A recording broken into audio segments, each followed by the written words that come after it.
Praise God. Palakpakan po natin si Jesus. Sabihin mo dyan sa iyong katabi, salamat sa biyaya ng Diyos. Andito ka ngayon. Okay. Makikisuyo naman ako na ring isa. Thank you. Ako lang ay galing sa Bangihan. Okay. Biyaya po makapag-church. Oo, sa totoo lamang. Talagang ito yung ikaw ay mabiyayaan ng ganap na kaunawaan na ang Sunday ay hindi na negotiable, ay ito'y biyaya. Hindi mo pwedeng sabihin ito ay nakaka-attend ka dahil ikaw ay matagal na. Hindi mo pwedeng sabihin ikaw ay nag-church kasi nakaugalian na. Hindi Talagang ito'y biyayang matindi. At kapag tumanggap ka ng biyaya at kaunawaan na ang Sunday ay hindi na negotiable, you are blessed. Sabihin mo nga ulit dyan sa katabi mo, salamat sa biyaya ng Diyos. Andito ka ngayon. Okay. Ayos ba ang sounds? Hindi ba mukhang galing sa ilalim ng lupa? Hindi naman mukhang singab, kasi parang hindi yan ang boses ko. Ang alam ko ang boses ko sabi nung isang kapatiran sa Rosario, parang ipis. Oo. Pero nakakatuwa naman daw. Sabay bawi naman gayon. Parang ngungo, hindi maintindihan. Ako lang ang berbindi doon kanina. Okay. Happy Mother's Day po sa lahat ng nanay at sa inyong mga nanay. Ayan, pati sa mga single dad na nagpapakananay na din. Okay? Happy Mother's Day po sa ating lahat. Ayan, kung nanay ang katabi mo, batiin mo naman ang Happy Mother's Day. Baka naman kanina pa kayong magkatabi, hindi mo binabate. Happy Mother's Day po, mga nanay. Okay.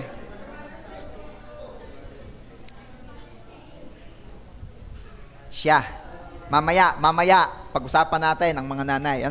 Pero ngayon, minarapat po ng inyong lingkod na ituloy itong ating series na, sabi ko nga, pinag-uusapan natin ilang linggo na, yung prayer or pattern of prayer na itinuro sa atin mismo ni Lord Jesus, and that's the Lord's Prayer.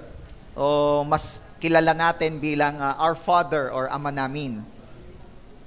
At napag-usapan na natin yung mga first portions, ng unang-una, Our Father, yan ang pinakamahalaga na part, kasi yung mga susunod na part ng prayer ay talaga namang maintindihan mo lamang at magte-take effect sa buhay mo kapag una munang na-reveal, naging malinaw kung sino ang pinapanalanginan mo.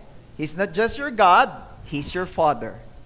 Ayun, kailangan maging malinaw yon na ang hinihing at nilalapitan mo ay tatay mo. Tatay na mabuti, tatay na mapagbiyaya, tatay na tumatanggap. Okay? At anong sumunod doon?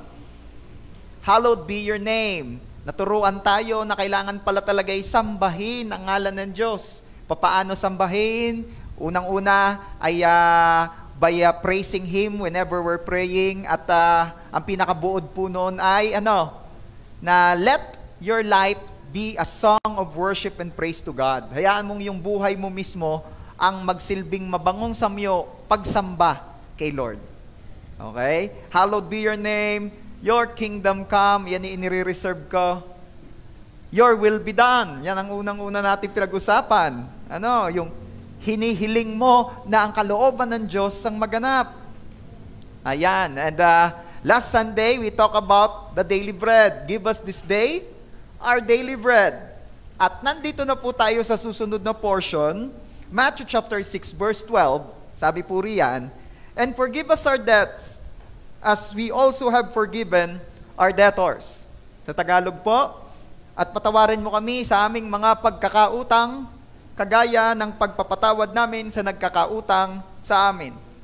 Pastor, bakit utang? Samantalang yan pagka kami nananalangin, yan ay kasalanan.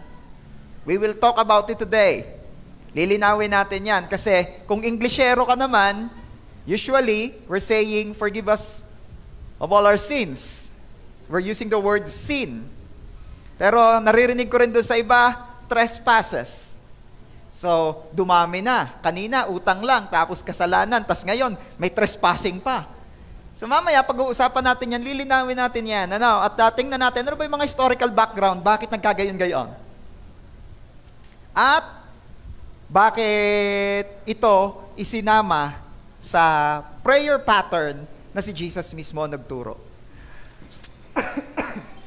So ngayon pong umaga, sa biyaya ng Diyos, pag-usapan natin, pinamagatan ko pong forgive us our debts.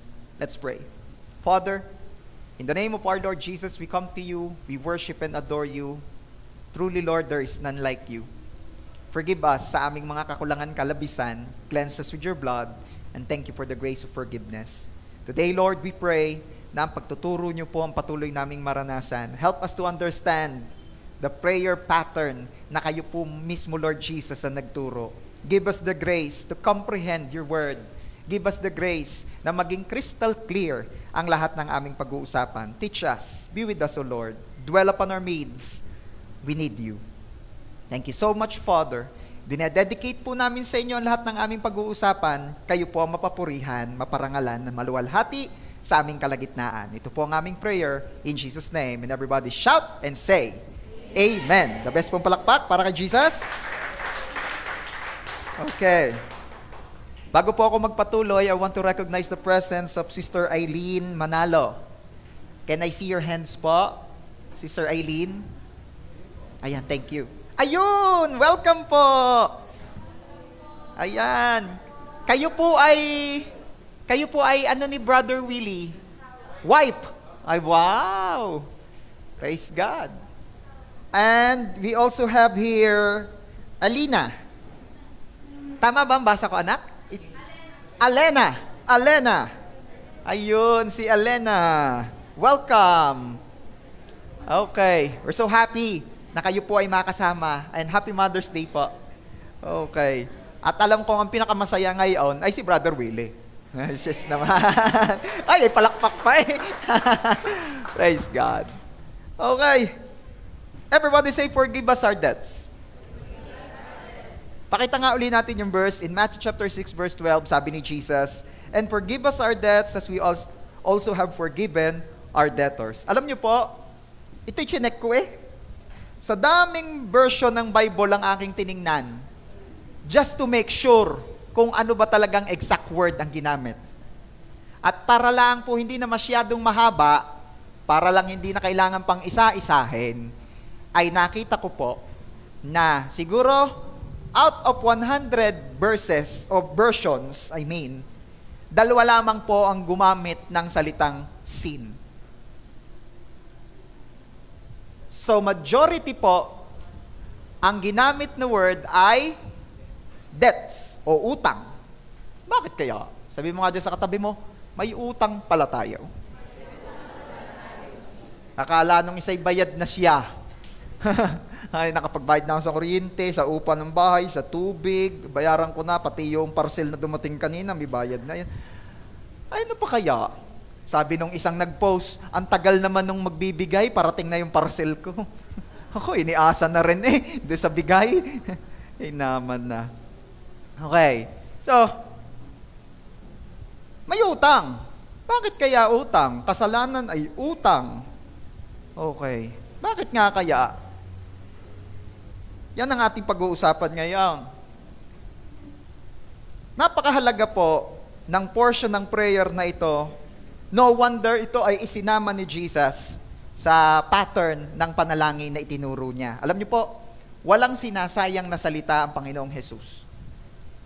Wala pong pinahintulutan ng Diyos na mapalagay sa Bible nang walang kabuluhan. Lahat inilagay riyan may purpose. At hindi po sasayangin ng Panginoong Jesus yung napakaikling panahon ng kanyang ministry. We all know that Jesus started at the age of 30 and died on the cross at the age of 33. Diba? Sino rito yung mga 33 pataas? Pwede nang ipako. Ano? Okay. So, we can see here, 3 years lang yung ministry ni Jesus. Very short kung tutuusin.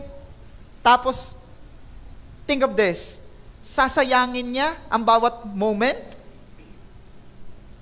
Diba? So wala pong sasayanging panahon, pagkakataon at salita ang Panginoong Jesus.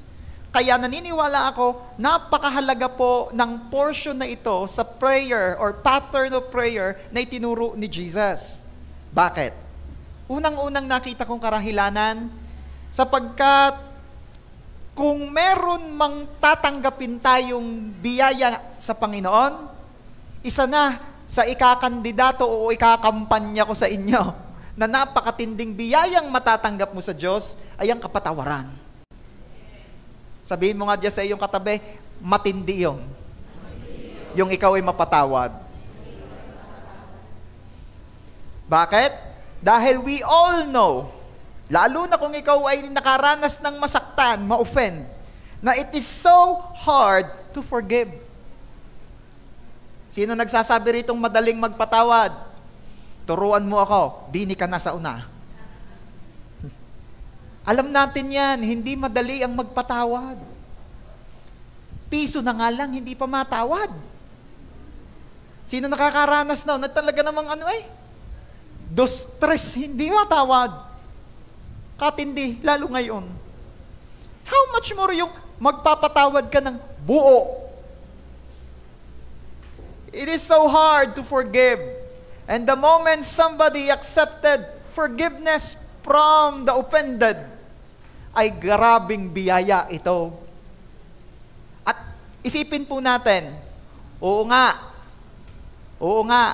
at matanggap mo ang iyong mga ipinagpe-pray. Magkaroon ka ng bahay, lupa, magkaroon ka ng sasakyan, magkaroon ka ng maayos na hanap buhay, maging masaya ang pamilya. Masaya nga ba?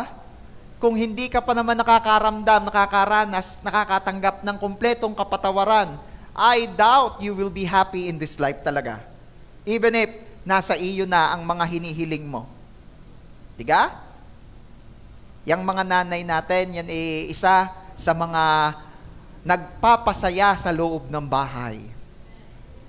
Diga? Sabihin mo nga dyan sa katabi mo, ang ina, ang ilaw ng tahanan.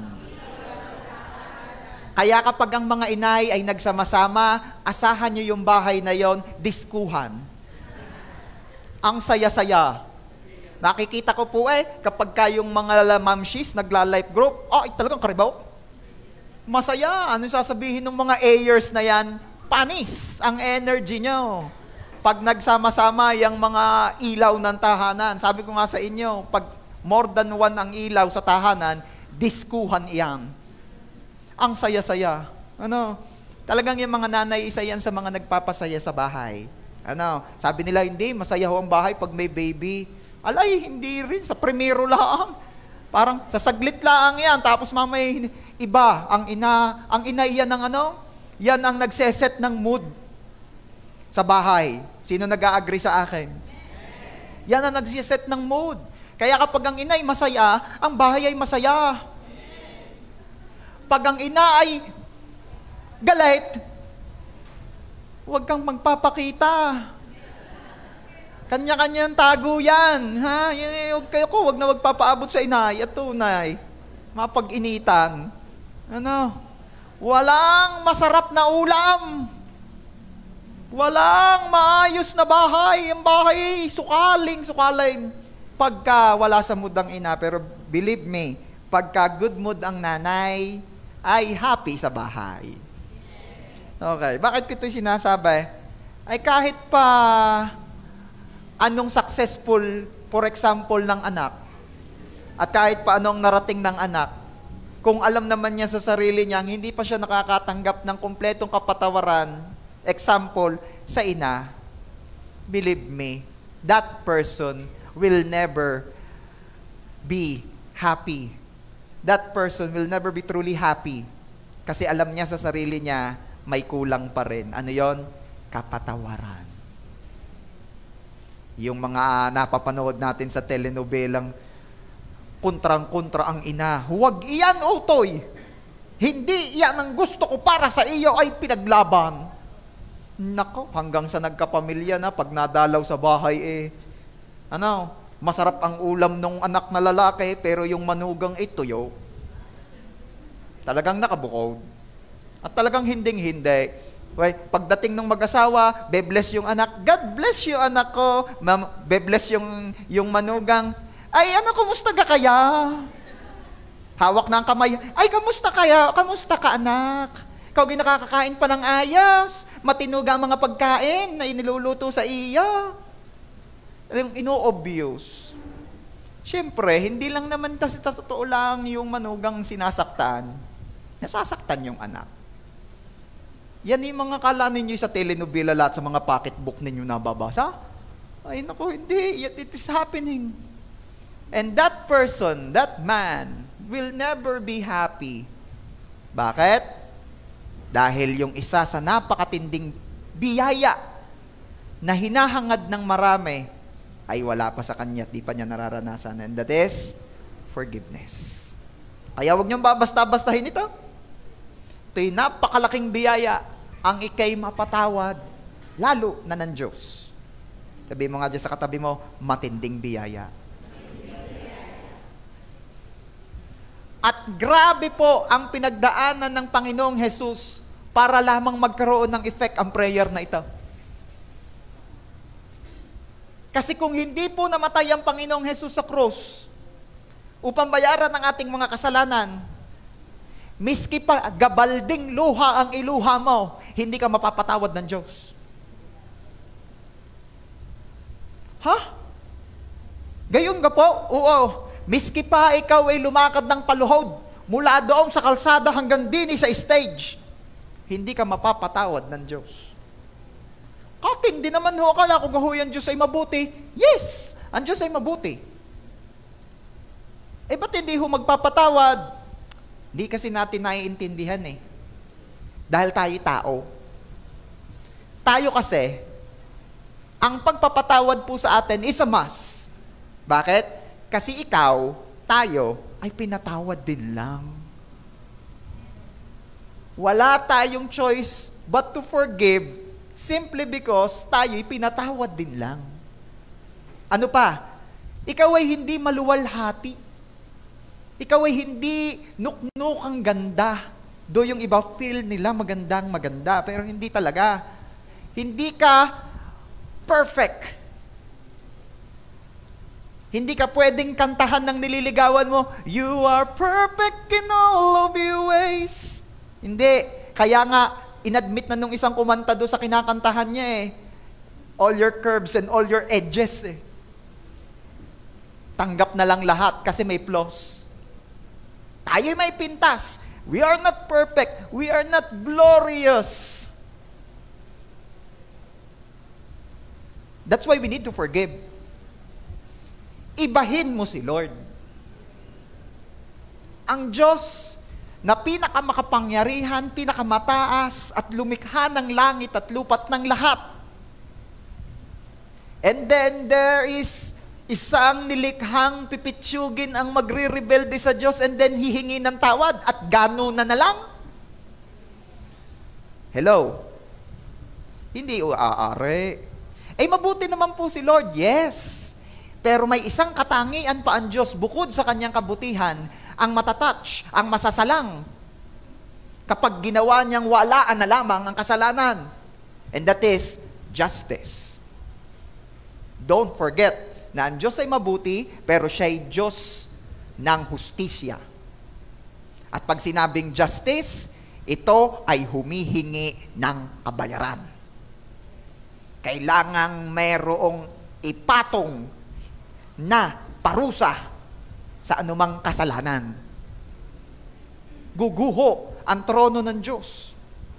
Kukwestiyonin siya ng universe at sasabihin, Lord, ikaw ba talaga ang mightiest? Ikaw ba talaga ang sovereign God? Tapos may isang pipitsuging nilalang na magre-rebelde sa iyo, tapos nung lumuhod, patatawarin mo na, gano'n na lang. Are you there? Ano pa? Bakit ko sinasabing matindi ito? Biyayang matindi itong makahingi ng tawad. Kasi alam nyo ba,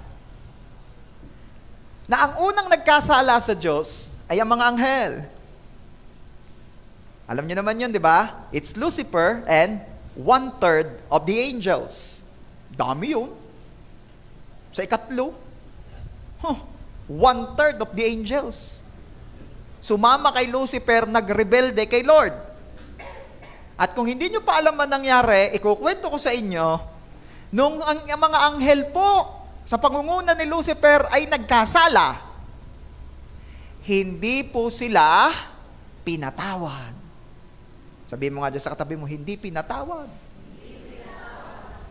Kaya anong ginawa ng Diyos? Lumikha siya ng tao, ayon sa kanyang wangis, nagkasala din. At ang ine-expect ng mga angels, lilikha na lang uli si Lord ng iba pang nilalang. Dahil they are thinking na baka gayon uli ang gagawin ni Lord. Hindi na naman patatawarin. Dahil wala naman talaga kapatawaran ng anumang kasalanang ginawa laban sa isang perpektong Diyos. Sapagkat ang bawat kasalanan laban sa isang perpektong Diyos ay humihingi ng perpektong kabayaran. And angels are not perfect. So was I. So was you. Pero anong nangyari? Pinatawad ka. Pwede namang lumikha uli ang Lord ng iba pang nilalang mas maganda at mas matino kaysa sa atin. Kayang-kaya niya yon. Pero hindi niya ginawa. Anong ginawa niya sa tao? Pinatawad ka. Kaya, akala nung iba, basta na lamang ito, patawarin niyo po kami sa aming mga kasalanan, gaya ng pagpapatawad namin sa nagkakasala sa amin. Sinaulo. At pinagpapaulit-ulit. Honestly, church, nung mga una mong ipinagpe-pray itong prayer na ito, do you really mean it? Alala ko, kinakanta ko pa to dati. At talaga namang ako'y natapat doon sa aking crush. Dahil maghahawak kamay. Para-paraan. Yun lang ang inaantay. At kakanta, sasabihin, but do we really mean it? No. Binasta-basta lang ng tao ang panalangin ito, samantalang bago pa makarating at bago pa mag-take effect ito, grabe ang mga nangyari. Alam niyo kung ano nangyari? Isang maluwalhating Diyos na pinaglilingkuran ng mga anghel araw at gabi sa langit, hindi nakakaranas ng anumang hirap o pagdurusa, ang bumaba sa lupa at nagkatawang tao, kinuha ang anyo natin, kinuha ang kaparusahang para sa atin, nagdusa sa kasalanang hindi naman siyang gumawa upang bayaran ang ating kasalanan. Mamatay sa cross. At hindi basta mamatay lang, kundi parusahan doon ng isang kahiyahiyang parusa. He don't deserve it, but He did it for us. Bakit? Upang tayo naman ngayon na magsasabi, Father, forgive us. Ang titingnan ng Diyos Ama, hindi na ikaw na humihingi ng tawad sa Kanya kasi hindi ka naman nga karapat dapat patawarin. Ang titingnan na lamang ng Diyos Ama ay si Jesus at ang ginawa niya sa cross at sasabihin ng Ama, ayos na. Dahil ano sabi ni Jesus nung siya'y mamamatay na sa cross? Tetelestai. Tetelestai. It is finished. It is settled. Bayad na.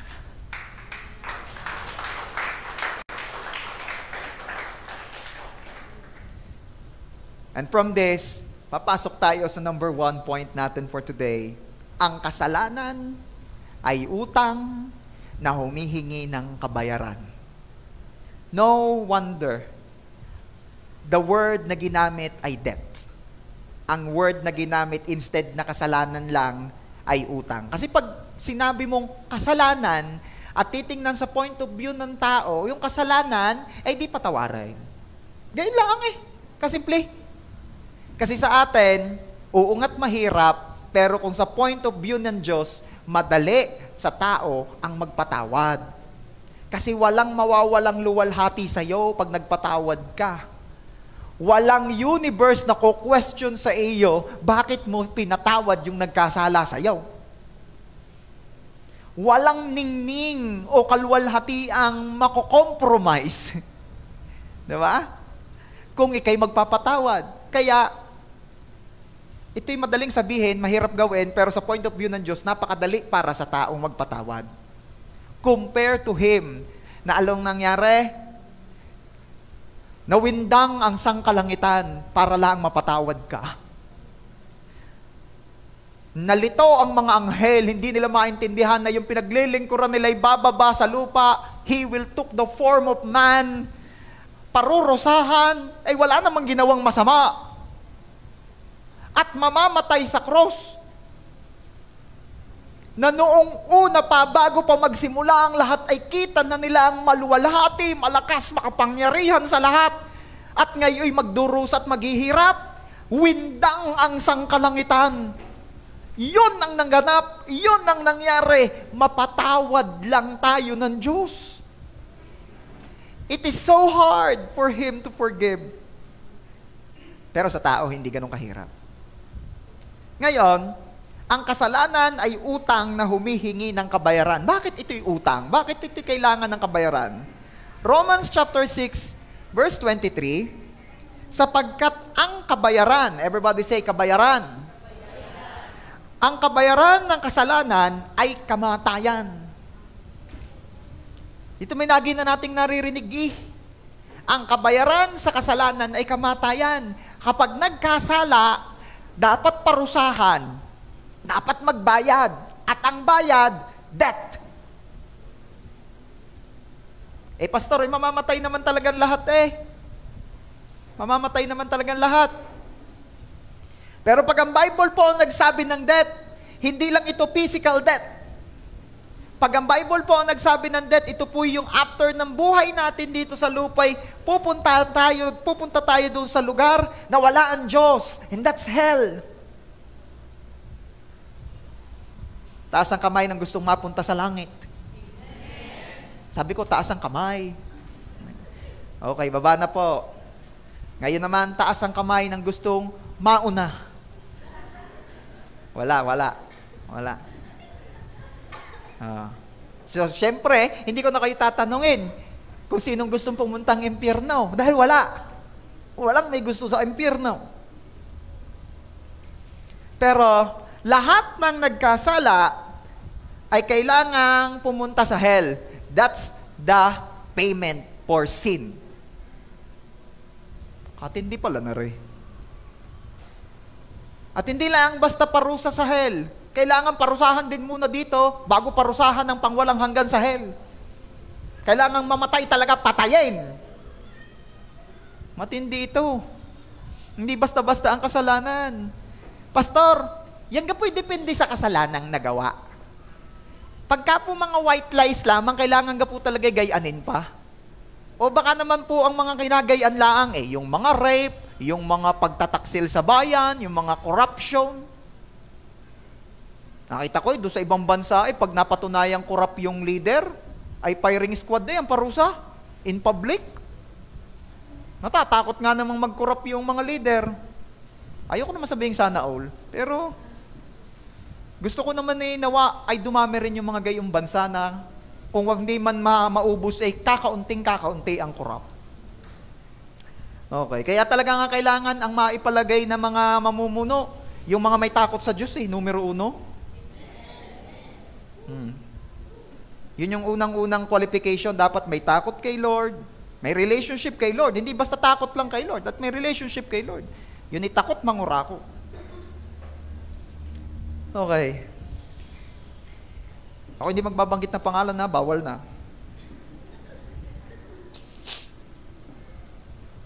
Hebrews 9:22, katindi na rin, basahin ninyo. 1, 2, 3, basa. Without the shedding of blood, there is no forgiveness. Kita ninyo yan. Kung walang pagdanak ng dugo, walang kapatawaran. Sabihin mo nga dyan sa katabi mo, nagkasala ka ga? Hindi na maamin. Natakot na nung nalamang kung walang pagdanak ng dugo, walang kapatawaran.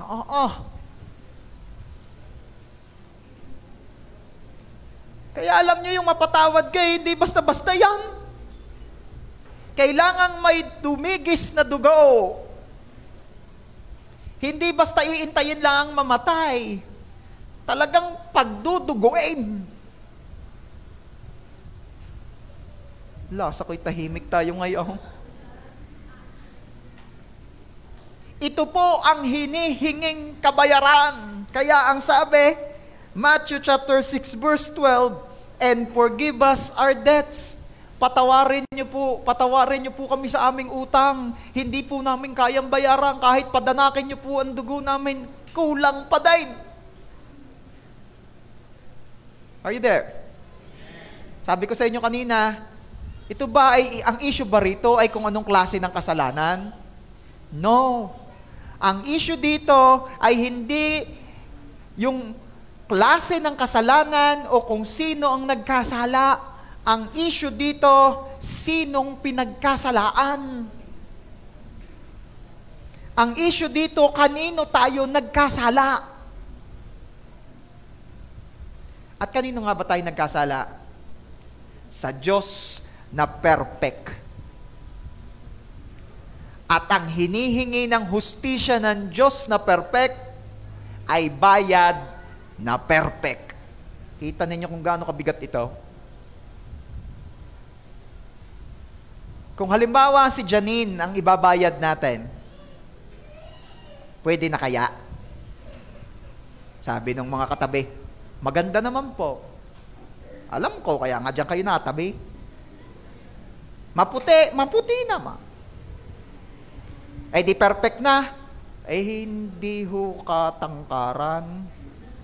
Cute size. Pwede na po kaya yan?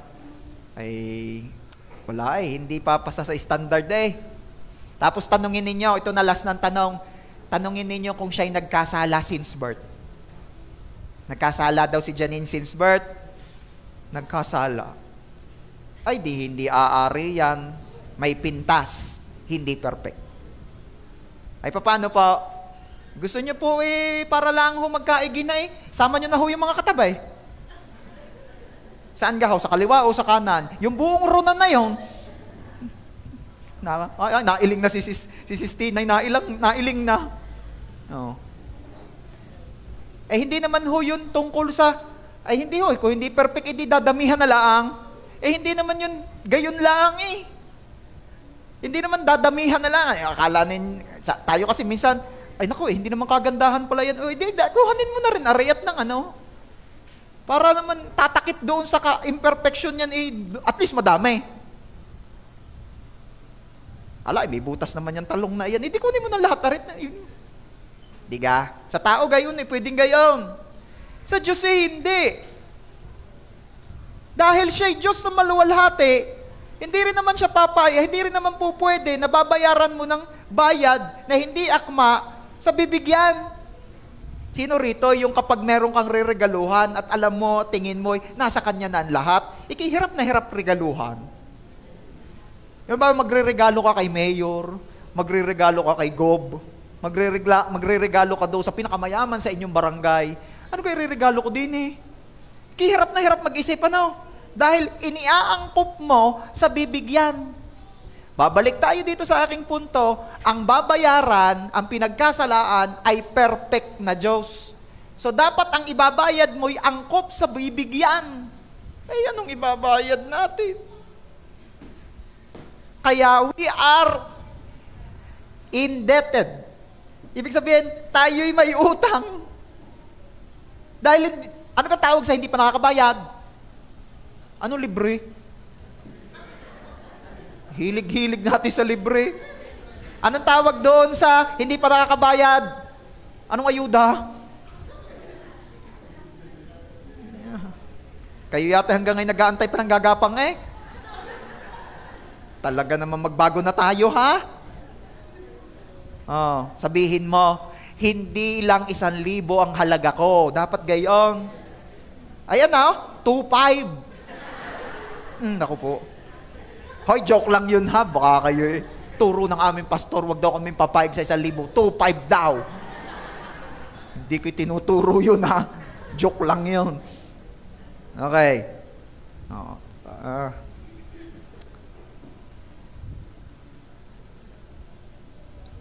Wag kang ano ha. Wag mo ipagbibili ang boto mo. Naman na eh. Baka naman meron pa rin napatol sa gayon. Walang-wala ho eh. Walang-wala. Si Lord ang provider. At saka, pag hindi nanalo ang iyong in-entertain na yan, pag hindi nanalo, babalkang ka niyan. At sasabihin niyan, paaanakin ka niyan sagot. Tell me. You tell me.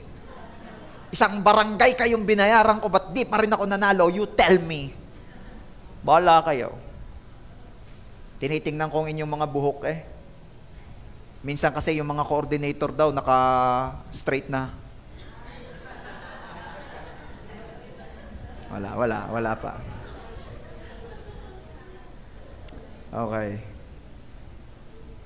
Sabi ng isang nanay, ay, Mother's Day lang ho ngayon, kaya ako'y naka-straight na. Hindi ho ko coordinator. Okay. You tell me. O siya. Ay, napakatindi ho ng ating sitwasyon na hindi ho ito madala eh. Ano ba ibabayad mo? Kaya nga tayo'y may utang. Yun. Naintindihan niya? Kaya wala tayong magawa kundi patawarin niyo po kami sa aming mga utang. Patawarin na lang. Bakit? Miski ho gustuhin naming magbayad, wala ho kaming ibabayad. Pastor, sabi nyo nga kanina, hindi naman po pwede sa Diyos yung patawaran na lang, walaan na lang. Hindi nga. Kaya wag mong iisipin na nung nagkasala tayo, ay nakalibre na tayo. May nagbayad. Si Jesus ang nagbayad.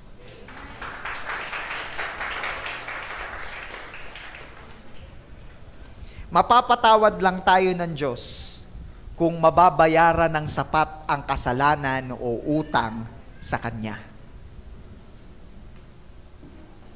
Kailangan ang kabayaran ay paid in full. Kailangan sapat. Kasi kahit magbayad ka at kulang, hindi ka pa rin bayad. Bigat ito. Ay, paano mo babayaran ng kasalanan mo? Romans chapter 3 verse 23 says, yamang ang lahat ay nagkasala at hindi nakaabot sa kaluwalhatian ng Diyos. Bitin, kapos, hindi abot, kulang. Sinukat pero kulang. Diga? Nung iniabot sa iyo, ay nagalaw na ang stapler. Anong tawag doon? Kulang. Tanungin mo ang coordinator. Bakit ang stapler na rin nakatikwas na? Tanungin mo ang coordinator.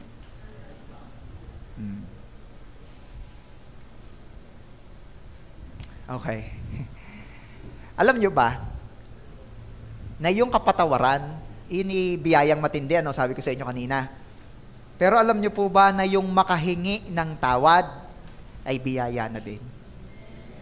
Sabihin mo nga dyan sa katabi mo, yung makahingi ng tawad ay biyaya na rin. Ba't ko nasabing yung makahingi ng tawad ay biyaya na rin? Kasi nga sa ginawa ni Jesus sa cross, pwede ka nang lumapit sa Diyos at humingi ng tawad. Bagay na miski gawin mo ng gawin noon, ipik.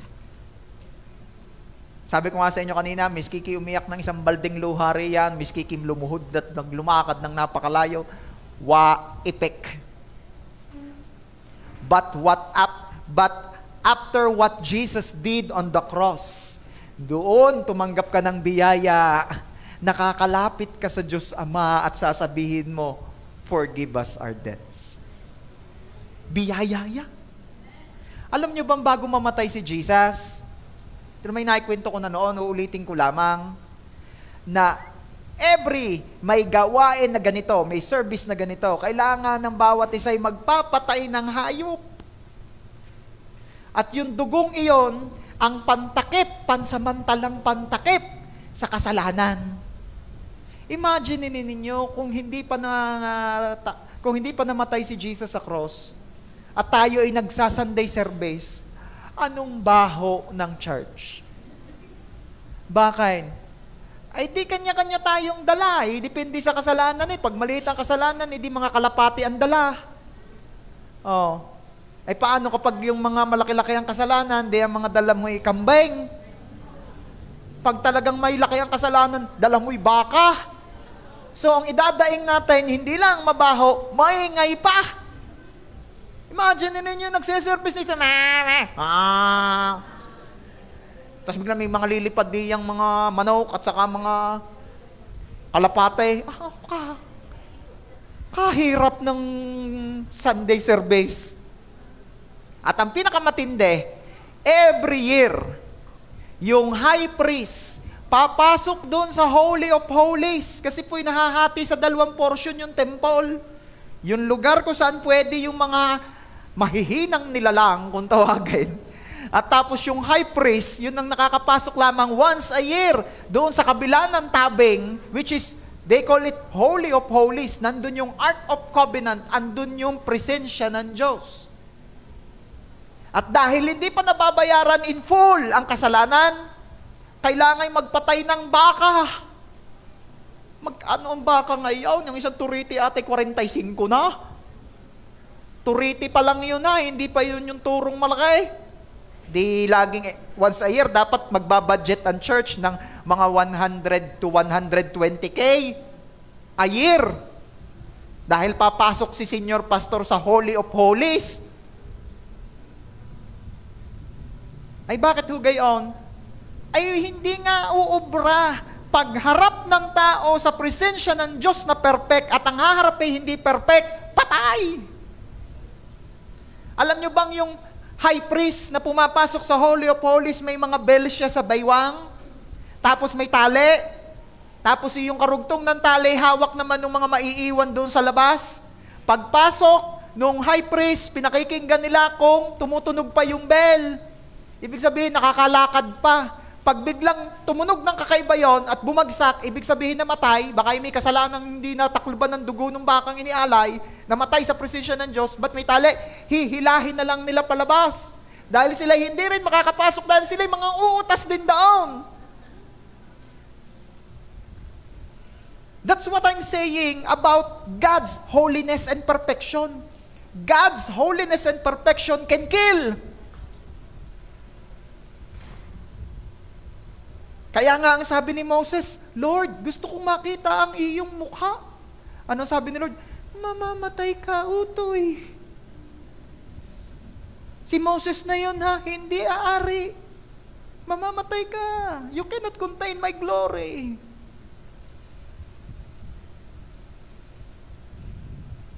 Tapos ang lakas ng loob ng tao. Sinisisi pa nga si Lord madalas. Lord, di mo ako mahal. Sabi ng mga anghel, may naingaw, nasan yun? Tingnan nyo nga kung nasaan, madalas sa earth. Sa earth mga may mga entitled, masyadong entitled na nila lang sa earth. Tingnan nyo nga, sabi ng mga angel, isum nyo nga, isum. Yun, inaingaw daw. Inyo nga isum ng maayos at nang maintindihan natin ang iniingaw noon. Hindi mo ako mahal, Lord, hindi mo ako mahal, Lord. Kaya naman ang tao, are, sabi ng mga angel.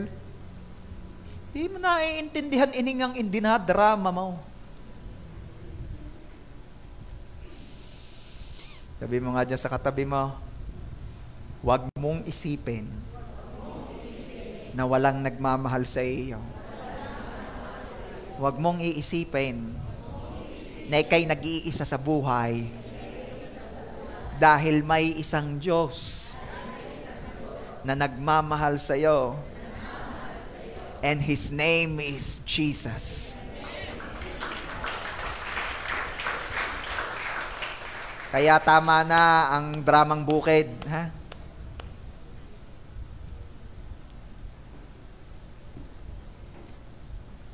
Second Timothy chapter 2 verse 25. Tinuturuan ng may kaamuan ang mga sumasalungat. O yan ha, pag ang iyong life group ay mahirap ispilingin, tinuturuan ng may kaamuhan, hindi nilalamon ng buhay ha. Tinuturuan ng may kaamuhan ang mga sumasalungat. Baka sakaling pagkalooban ng Diyos ng pagsisisi tungo sa pagkakilala sa katotohanan. Pero ang gusto kong bigyan ng point dito, baka sakaling pagkalooban ng Diyos ng pagsisisi. Ang pagsisisi pala ay kaloob ng Diyos. Kaya yung ikaw ay magkaroon ng kagustuhan, kakayanang humingi ng sorry kay Lord, yan ay kaloob, yan ay biyaya na ng Diyos sa iyo. Kapag dumating ka na dun sa point na when you say, forgive us of all our sins, and you mean it, biyaya yan ng Diyos sa iyo. Not everyone will do that. Hindi lahat will admit na sila'y may kailangang ihingi ng sorry. Di ba? Di ba nag-trending yung dati yung, I am not sorry.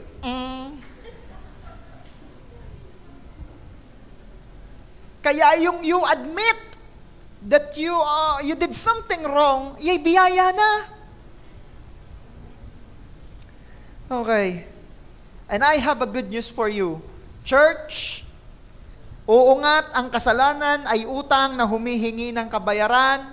Wala tayong kakayanang magbayad. The good news is, may nagbayad para sa iyo. Let's read Colossians chapter 2, verses 13 and 14. At nung kayo'y mga patay dahil sa inyong mga pagsuway, tingnan ninyo ang tingin ng Bible sa mga hindi pa natutubos ng dugo ni Jesus. Patay na. Katindi. Kinakausap, patay na. Gayong katindi. Ang tingin ng Bible sa mga hindi pa natutubos ng dugo ni Jesus ay patay. At noong kayo'y mga patay dahil sa inyong mga pagsuway, binuhay niya kayong kasama niya. Pinatawad niya tayo sa lahat ng ating mga pagsuway.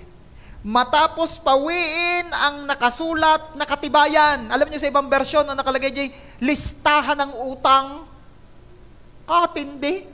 Nakalista pala ang utang mo. Kala mo, lista sa tubig, ha? Nakalista ang utang. Matapos pawiin ang nakasulat na katibayan laban sa atin, na naglalaman ng ating pagkakautang. You see? At anong nangyari? Pinawalang bisa niya ito matapos niyang ipako sa krus. Wow! Kaya alam nyo, it's not only the body of Jesus that was crucified that time. It's your sin and my sin at kasalanan ng lahat ang ipinakong kasama ni Jesus. Doon binayaran, doon tinubos ni Jesus. Come on, sige, the best na papuri ang palakpak para kay Jesus. And on the cross, Jesus declared, Tetelestai. Ang common version na English version na nakikita natin, it is finished. Pero there are versions that ang ginamit na word ay, it is settled. It is settled. Ano ibig sabihin? Bayad na. Bayad na. Sabihin mo nga dyan sa katabi mo, bayad na. Kaya dahil binayaran na ni Jesus, church, magkaroon ka ng kumpiyansang humarap sa biyaya at habag ng Diyos Ama. Dahil bayad na. Bakit gayong iba nagtatago? Bakit yung iba hindi makapagpakita? Ba't yung iba hindi makaharap? May utang. Pero ikaw, kapatid, makakaharap ka na kay Abba Father kasi bayad na. Huwag kang magpadala, magpalinlang sa kasinungalingan ng kaaway na nagsasabing, ang kapal lang mukha mo, haharap at magpe-pray ka na naman kay Lord. Kanina mo lang ginawa, kahapon mo lang ginawa, paulit-ulit ka na nga. Ang kapal ng mukha mo. Huwag kang magpalinlang sa deception ng kaaway. Bakit? Ang kasalanan mo noon, ngayon, at mga gagawin pa, lahat yun kinuha na ni Jesus. Binayaran niya sa cross. Bayad na. So please, pag nagkasala ka, pag nakagawa ka ng mali, una, huwag mo namang sadyain. Pero kung ano man, sinasadya man o hindi, nakagawa ka ng kasalanan, laging ang bulong ng demonyo sa iyo, layo kay Lord, mahiya ka, ang kapal ng mukha mo. No! No! Huwag kang pa-deceive. Lapit kay Lord. Bakit? Bayad ka na. Bayad na. Kala natin, basta-basta lang to, no? Patawarin mo kami at patawarin mo sa aming mga sala. Kala natin, ganun lang yun. Ang tindi-tindi pala para mangyari yun. Number 2, patatawarin ng Diyos ang nagpapatawad din. Dadalwa na nag-amen. Sabi ko, patatawarin ng Diyos ang nagpapatawad din. Alam nyo, right after ituro ni Jesus yung pattern of prayer, ito agad ang isinunod niya. Ini-highlight agad niya yung tungkol sa patawaran portion. Come to think of this, pwede namang i-highlight ni Lord, di ba? Tawarin mo kami sa mga utang, gaya ng pagpapatawad namin sa mga nagkakautang sa amin, at huwag nyo kaming ipahintulot sa tukso at ilayo nyo kami sa lahat ng masama. After noon, ang next nang ini-highlight ni Jesus, ine-explain, ay yung about sa patawaran version. Portion, I mean. Bakit hindi ang ini-highlight na ni Jesus doon yung about sa paggawa ng kanyang kalooban? Bakit hindi ini-highlight ni Jesus ay yung about sa paghingi ng daily bread? Kasi naniniwala po ako na napakahalagang maunawaan nating mga tao the blessing of being forgiven and the blessing of forgiveness. Matthew 6:14, right after nung pattern of prayer, ito na yung sunod na sinabi ni Jesus. Sapagkat kung pinatatawad ninyo ang mga tao sa kanilang mga kasalanan, patatawarin din naman kayo ng inyong Ama na nasa langit. Eh di siguro nakatingin ng mga tao. Nilinaw talaga ni Jesus. Verse 15. Ngunit kung hindi ninyo pinatatawad ang mga tao sa kanilang mga kasalanan, hindi rin naman kayo patatawarin ng inyong Ama sa inyong mga kasalanan. Pagkakalinaw na niyan, positive at negative approach. Ang hindi daw nagpapatawad, hindi rin patatawarin ni Lord. Taas ang kamay ng mga nakapagpatawad na. Ay yung hindi nagtaas, anong plano? Ngayon daw, ngayon. Meron ako sasabihin sa inyo, ito'y totoo ha, masakit sa tenga, pero kailangan nating marinig. The truth hurts, but it will set us free. Handa na ba ang inyong mga tainga? I-stretch ninyo para naman hindi masyadong masaktan. Okay. Huwag ka nang mag-aksaya ng panahon na humingi ng tawad kay Lord kung hindi ka pa nagpapatawad ng kapwa mo. Closing prayer na tayo. Lord, salamat po sa biyaya. Totoo. It's a waste of time asking God's forgiveness kung hindi ka pa nagpapatawad. Kasi hindi po mema sabi si Jesus dan sa verses na yan. He mean it. Ang hindi nagpapatawad ay hindi rin patatawarin. Kaya, sabihin mo nga diya sa iyong katabi, patatawarin ang nagpapatawad. Yun naman nasa kabila, hindi patatawarin ang hindi nagpapatawad. Kaya kung ang iyong inay ay may utang pa sa iyo, Mother's Day naman, patawarin mo na. Ayos ba mga nanay? Ayos, ayos. Sabi nung isa, sayang wala din yung anak ko, i-mention nyo sa live. Okay. Meron pong isang story sa Bible na si Jesus mismo ang nagkwento. Ito po'y tungkol sa hari na may mga alipin na nagkakautang sa kanya. At ganito po ang istorya. Sabi po nung hari, mga tauhan, tingnan ninyo nga yung listahan ng pautang at ako'y maniningil. Bakit mahal na hari, kayo'y nauubusan ng pira? Ako? Maubusan pira? Hindi. Trip ko lang maningil. Wow, nagpapakwenta. Arayaw, isa hong aliping are, ang utang ho na rin sa inyo, milyon-milyon na. Hindi pa nagbabayad. Hindi pa ho. Hindi mala nag-uusod kahit kaunti. Hindi ho. Ipatawag mo nga. At di ipinatawag nga yung alipin na yan. Sabi nung hari, yung pagkakalaki ng utang mo sa akin, ay kailan ka magbabayad? Magbayad ka na ngayon. Wala po ako ibabayad, mahal na hari. Sabi nung alipin.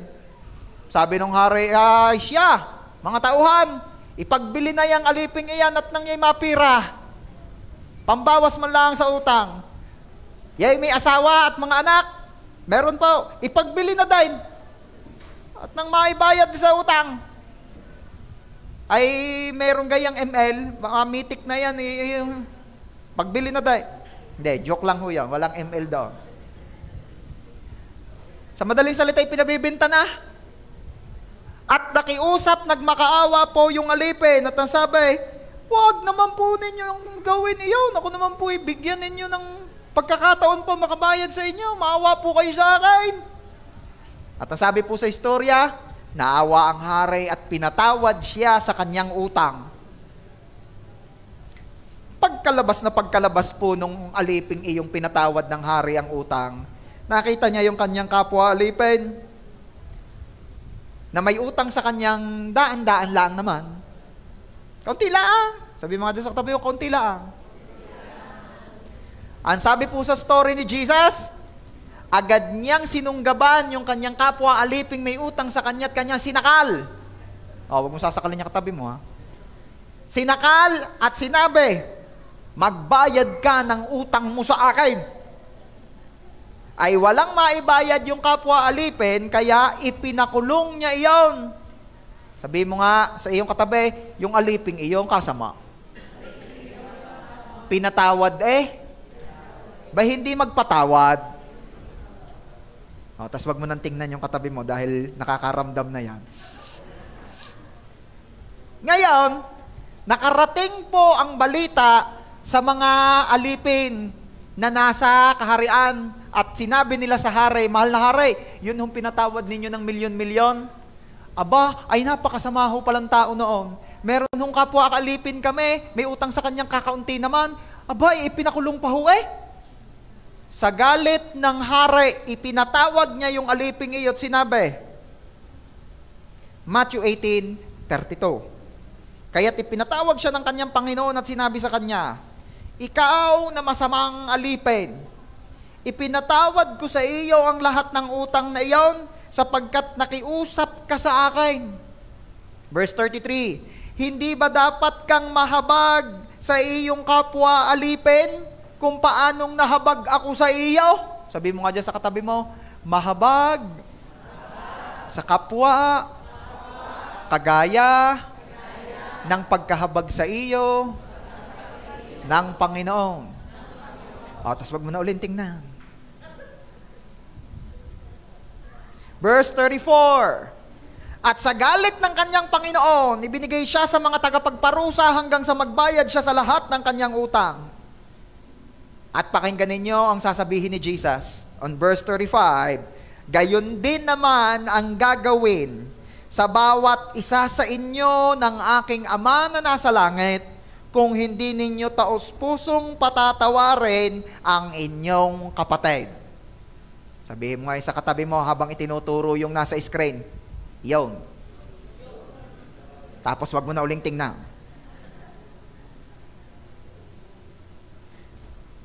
ay hindi lang pala basta hindi patatawarin ang hindi nagpapatawad ng kapwa. Parurusahan pa.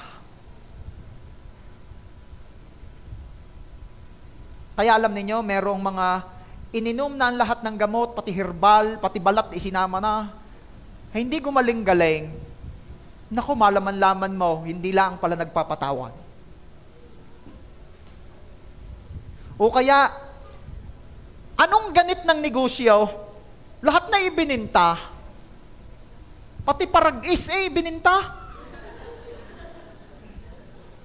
Ay hindi maka-breakthrough financially. Ay nung nakarinig ng Word of God at nakapagpatawad, ay gumanda ang buhay eh.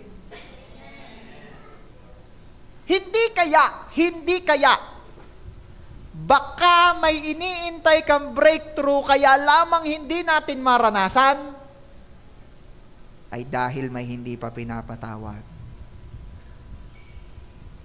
Sabi mo nga dyan sa iyong katabi, patawarin na natin.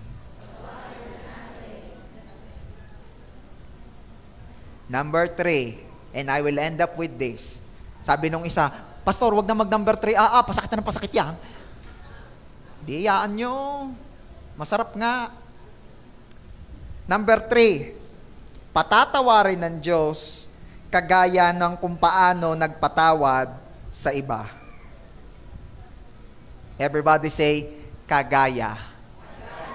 One more time, kagaya.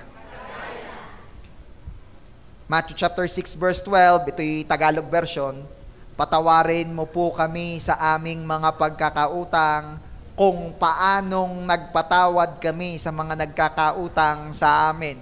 So, ang gusto kong i-focus dito ay yung kung paano, the manner. The manner.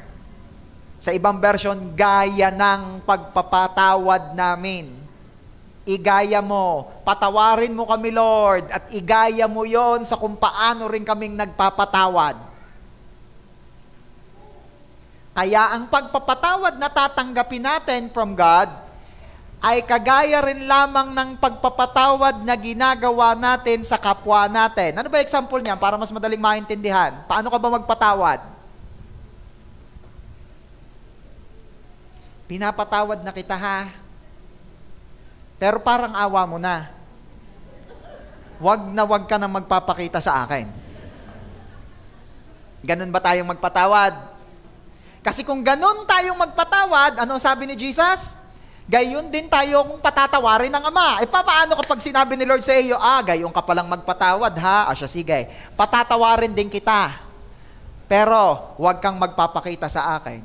Malaki ang problema mo. Bakit? Saan tayo susuot na hindi tayo makikita ni Lord? At tumahimik ang JA1 San Jose. You see?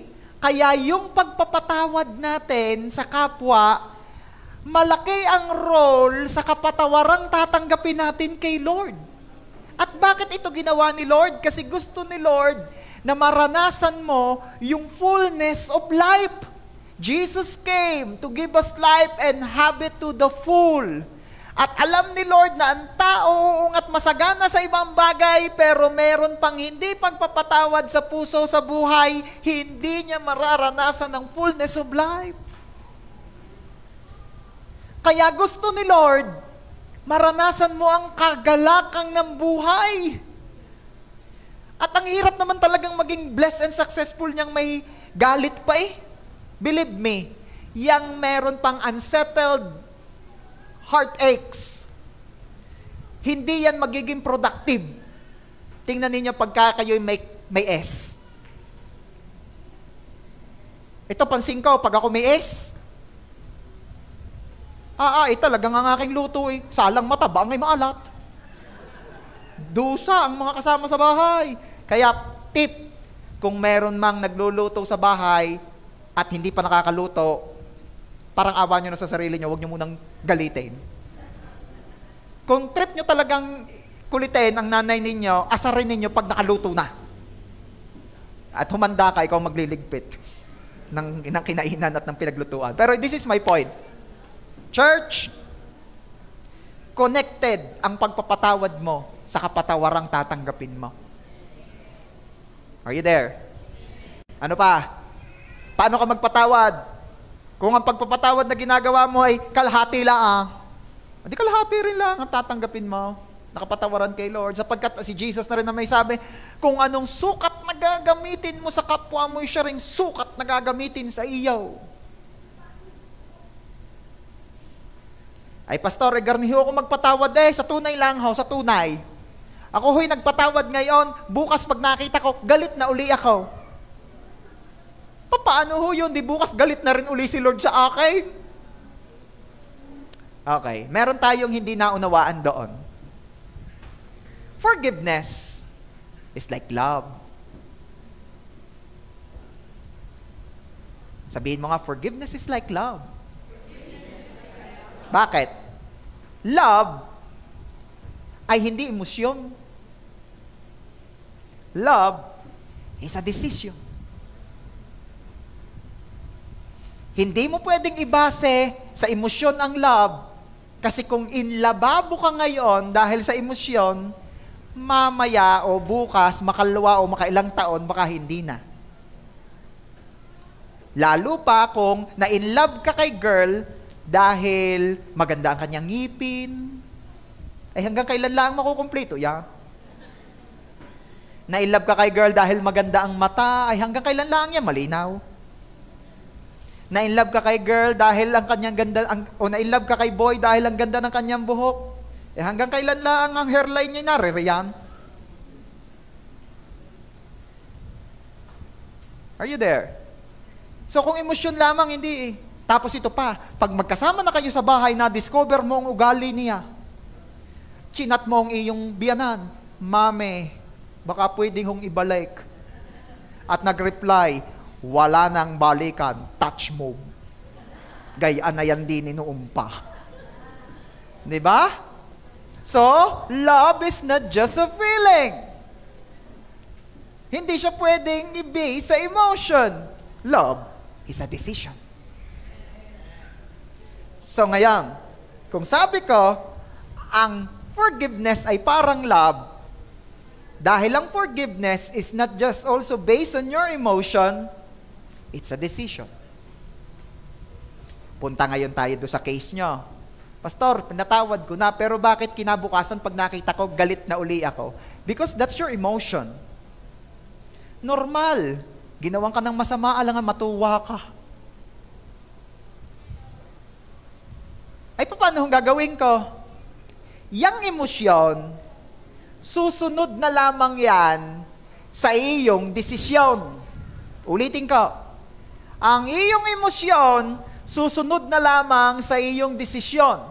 So, kung nagpatawad ka ngayon, nag-decide kang patawarin yung tao, at bukas nakita mo na yayamot ka na naman, mag-decide ka. Nag-decide ka na, I mean. So, susunod na lang yan. Maaalala mo, ay, nagdesisyon na nga pala ako. Ay, ano? Pinatawad mo na, oo, galit ka pa? Meron kasi tayong healing process kung tawagin. Are you there? Meron tayong healing process. Huwag mo namang, hoy, sabi magpatawad daw agad. Hoy, magpatawad. Ba't di ka pa rin naimik? Porque hindi ako naimik, ako'y galit pa. Madalas. Hindi ba pwedeng may healing process? Okay. Pastor, ano pa po ang mga dapat kong malaman patungkol sa pagpapatawad? Isa pa, magpatawad lagi. Sabihin mo nga, siya ang aking palagi. Shish, palagi. Ano ibig sabihin? Palaging kakampi at palaging kababag. Kaya palagi. Ano? Okay, pero ito, magpatawad lagi. Si Peter po, nagpapabibo kay Jesus. Matthew 18:21, pagkatapos ay lumapit si Pedro at sinabi sa kanya, Panginoon, makailang ulit magkakasala ang aking kapatid laban sa akin at siya aking patatawarin? Hanggang makapito ba? Nagpapabibo si Peter. Bakit? Ang hinihingi po ng batas ni Moses ay 4 times mong patatawarin ang iyong kapatid a day. Sinobrahan na ni Peter, ginawa ng 7. Gracious na siya ng lagay na iyon sa tingin niya. Pabibo. 7 beses ba, Lord? Sabi ni Peter. Labis-labis pa. Hanga ang mga kasama. 4 lang ang nire-require ng batas. Sumagot si Jesus, verse 22, hindi ko sinasabi sa iyo hanggang sa makapito, kundi hanggang sa makapitumpong-7. Ilang beses daw patatawarin ng kapwa a day? 70 times 7 plus 70 times 7. 490. So that's 490 times a day per person. Yun ay mabulaklak lamang na pagsasabi ni Jesus, pero ang ibig sabihin, mayat maya. Malimit, madalas. Palagi. Sabi mo dyan sa katabi mo, magpatawad lagi. Kaya mamaya paglabas mo at may gumawa na naman ng something na nakaka-open sa iyo, palagi. Magpatawad daw palagi. Ulit-ulitin man, sumusubra ka na. Palagi, papatawad na naman. Wala kang magagawa kundi magpatawad palagi. Ano pa? Bukod sa magpatawad palagi, patapos na ako. Magpatawad agad. Sabi nung isa, sige, yung pala di patatawarin ko lagi, pero maghapon. Kung ikinagkasala sa akin ngayong umaga, patatawarin naman kita di mamayang hapon. Bago matulog. Meron gayon lalo sa mag-asawa, patatawarin din naman bago matulog. Bakit? Magkatabi. Pero hindi magpatawad daw lagi at agad. Ephesians chapter 4 verse 26. Magalit kayo, ngunit huwag magkasala. Huwag hayaang lubugan ng araw ang inyong galit. Yan. Ibig sabihin, huwag mong itutulog yan. Mister.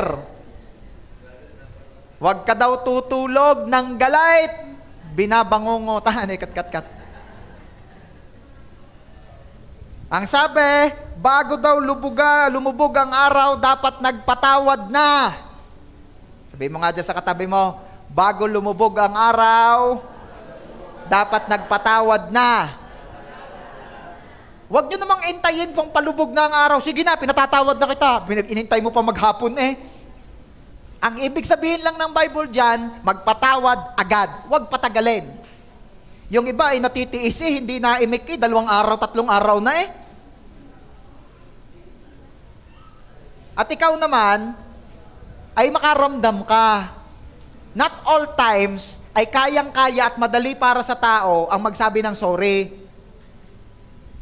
Kaya makaramdam ka. Pag yun ay ilang oras nang hindi naimik sa iyo, at tapos sabi sa iyo gusto mo ng suman? Yun ay sorry na.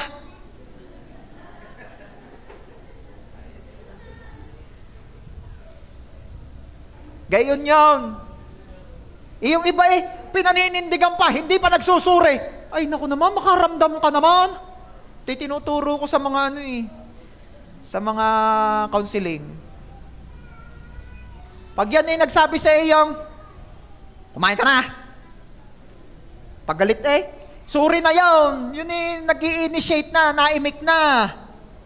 Huwag mo nang intayin yung sorry pa with matching tears at wala nang ganyan, hindi laging ganyan. Lalo pag medyo matagal-tagal na magkasama, yan ako, iba na yan, hindi na. Hindi yan kagaya nung nagliligawan na talaga namang di ka lang na-replyan sorry. Pag nagtagal-tagal, wala na sorry yan. Pag yan maghahapunan na at ikinuha ka ng kanin, sorry na yon. Check mo, baka may bubog. Ay, hindi. Joke lang yan, walang gayang. Sabihin mo, magpatawad agad. Pastor, hindi madali. Sino ka may sabing madali? Kayo po, sa point of view ni Lord. And hindi ako Diyos. This is napakadali to say dandan. Ito yung napakadaling i-preach, pero napakahirap gawin. At meron akong sasabihin sa inyong isang sikreto para dumali-dali at gumaan-gaan. Gusto nyo pagang malaman? Wag na. Malusin prayer na. Hindi kayo interesado? Interesado raw. Makakapagpatawad lang tayo ng lubusan kapag nagpapatawad tayo araw-araw. Kasi mapapansin mo nagpatawad ka ngayon, nakatulog ka na. Paggising mo kinabukasan, nakita mo siya, galit ka na naman. Anong gagawin mo? Magpapatawad ka na naman. Nakapagpatawad ka na, hindi pa tumatanghali, naalaala mo na naman yung ginawa. Anong gagawin mo? Magpapatawad ka uli. Pastor, kakayanin ko ba yan? Araw-araw, parusa yan. Araw-araw ako magpapatawad. Kakayanin ko ba yan? Kakayanin mo. Alalahanin mo ang topic natin last Sunday. Give us today. Give us this day our daily bread. Hingi ng biyaya na makapagpatawad uli. At pag nagawa mo ngayon, praise God. Bukas galit na naman ako, Pastor. Hingi uli ng biyaya. Give us this day my daily bread. Biyayang makapagpatawad. Gayon ng gayon ng gayon. Hanggang maiayos ang puso mo. Pastor, kakayanin ko gayon. Ako ho'y mahina. I agree. Kasi, maaaring narinig nyo na ito, only the strong forgives. Only the strong forgives. Narinig nyo na yan? Ay hindi mo talaga kaya kung mahina ka. At hindi talaga natin kaya dahil mahina tayo. So anong kailangan gawin? Give us this day our daily bread. Bigyan niyo po kami ng kalakasan, ng biyaya sa araw na ito upang makaya ko. And in Philippians chapter 4, verse 13, we will end up with this, we can do things through Christ who strengthen us. Hindi mo kaya ang magpatawad, lalo't araw-araw, hindi mo kaya. Kaya ni Lord. And you can do it through Christ who strengthens you. Araw-araw magpapatawad, araw-araw hihingi ng biyaya, araw-araw lalapit sa Diyos. Ano ang kailangang ma-develop? Love. Para mapatawad mo yung nagkasala sa iyo, kailangan dumating ka sa puntos na mahal mo siya. Ha? Ay, magpatawad na nga, Pastor. Hindi ko alam kung magagawa kung pamamahal nyo pa sa akin ng taong iyan.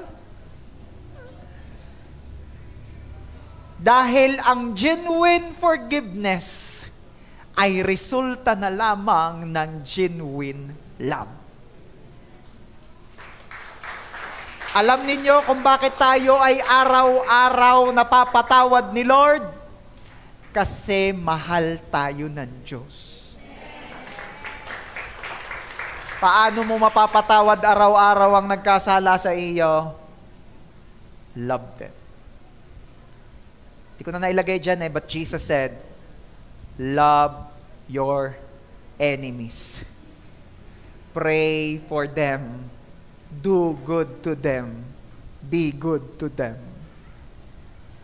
Alam ni Lord na kung hindi ka dadating sa puntos na mahal mo yung kapwa mo, hindi ka dadating doon sa puntos na mapapatawad mo talaga siya ng totoo. Kaya araw-araw, mo siyang patatawarin. Ano ang result ng araw-araw na paglapit kay Lord? Nadidevelop yung love.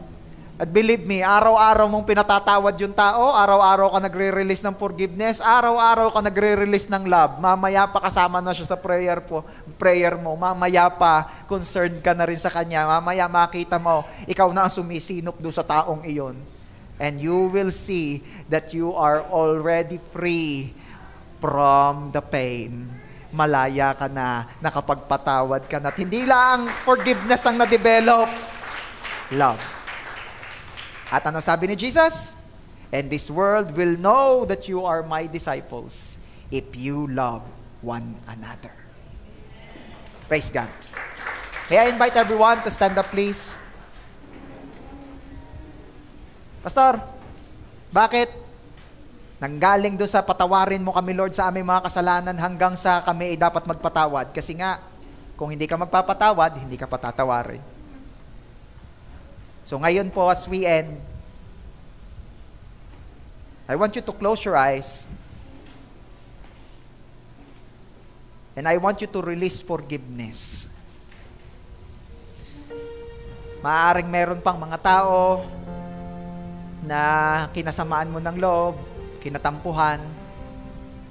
Ang masakit pa nito, baka mahal mo pa sa buhay.